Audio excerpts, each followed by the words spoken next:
Diba? Try natin if masarap or no. Sarap. Ang lambot. Sauce na lang ang kulang.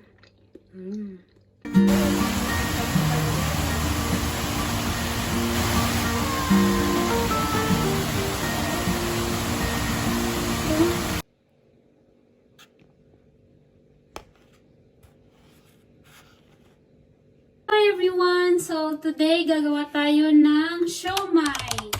So gagawin muna natin itong karne.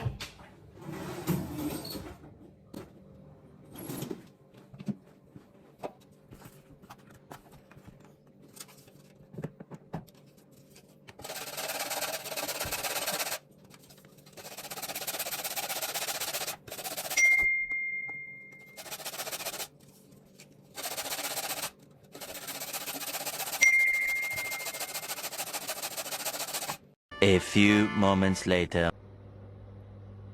So ito na yung nagawa natin na dough. Ito yung pamabalot natin. Lagyan muna natin siya ng harina or flour para hindi dumikit. So ayan na siya. So gumamit lang ako para maging circle. Circle ba?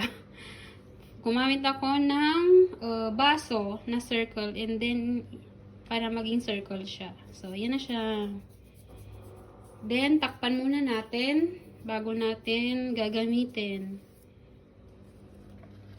So, yan.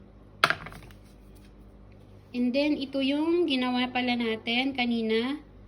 So, ito yung ground beef o grind beef o carne molida. Nilagyan lang natin siya ng seasoning ba? Carrots, onion leaves, and then pepper, garlic, onion, then konting soya sauce para na maging makulay ang buhay. Makulay ang buhay, ganon. Konting harina at saka nilagyan na rin natin siya ng egg. So yan, paghalu-haluin mo lang. And then ito na yung ibabalot natin dito sa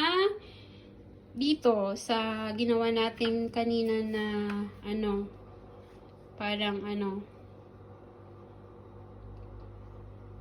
yan yung dough niya. Dito natin ibabalot ang siomai. So, ang karne pala, para maging siomai. Yun. Yun yung tamang term. Yun pala yun. So, hello guys. Tapos na natin itong dough na paano na natin. So, let's start! Nilagay lang natin yung then laganan lang natin siya. Madali lang siya. Yan, ganyan lang siya. Pero before anything else tayo wash hands. So okay na yan. Kasi ilalagay naman natin siya sa vapor mamaya. Sa steam ba? O, so, ganyan na lang siya.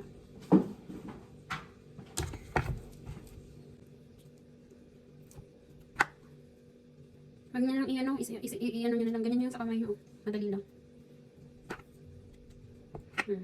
Okay na yan.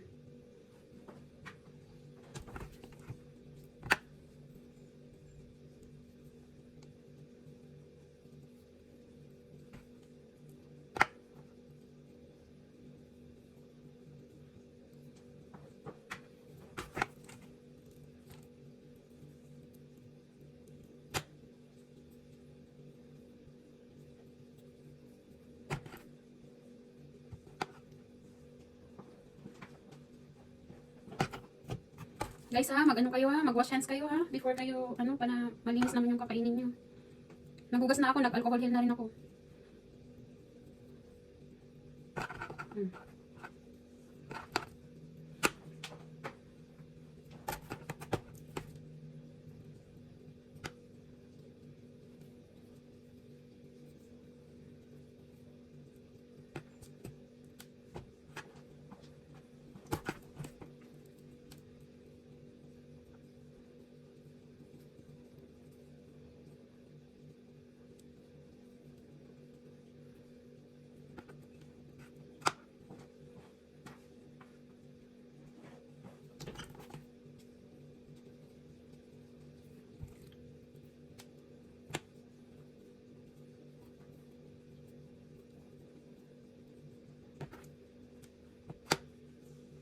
Ganyan siya, oh.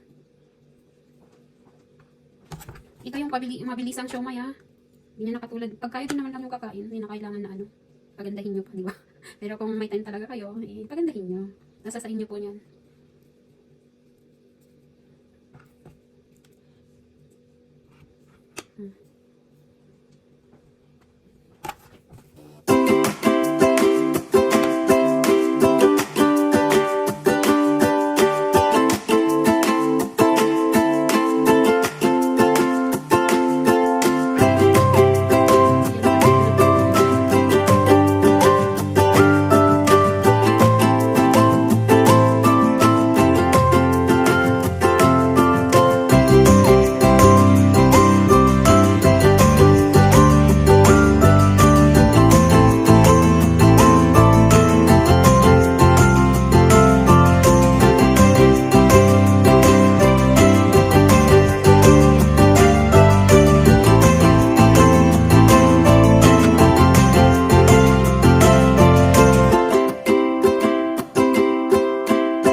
So, ito na yung nagawa natin na siomay.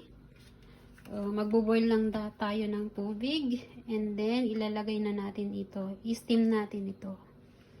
Di ba? Ito yung madali ang siopaw dito. Ay, hindi pala siopaw, siomay. Ito yung madali ang siomay.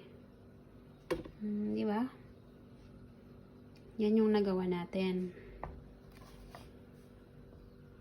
So guys, ito na yung nagawa natin na siomay, yung madali ang siomay natin.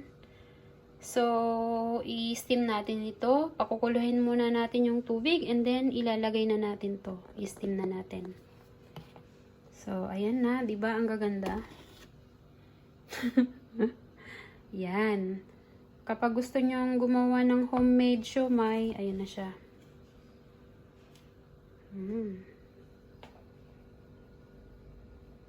So, ayan, as you can see, na kumukulo na siya. Ilalagay na natin yung pag-steaman natin. So, ito na yung ilalagay natin. Nakikita nyo ba? So, yan. Yan yung steamer namin. So, ito na yung siomay na nagawa natin. Ilalagay na natin sa steamer, isa-isa. Ayan. Isa-isa natin ilagay. Ayan. Para maluto na natin at makakain na tayo ng lunch. Lagyan na lang natin siya mamaya ng sauce. So, ayan.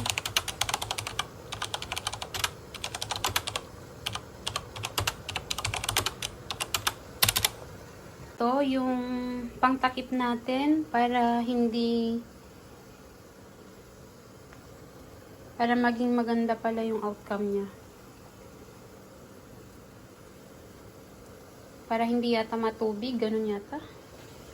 So, yan, lalagyan na natin ng ganito. Yun yung pangtakip natin. Ayan, so wait muna natin hanggang maluto. A few moments later. So guys, ito, naluto ko na yung siomai. So, pinaghalo-halo ko na at mamaya gagawin natin siya ng sauce. So, that's it! My siomai! Try natin if okay ba. Ayan siya. Sarap, no? Yung kamay ko talagang ganyan kasi naka-cutics, kaya lang tinanggal ko, so may natitira pa siya. So, ganyan lang talaga siya. Diba? Try natin if masarap or no. Sarap. Ang lambot. Sauce na lang ang kulang. Sarap.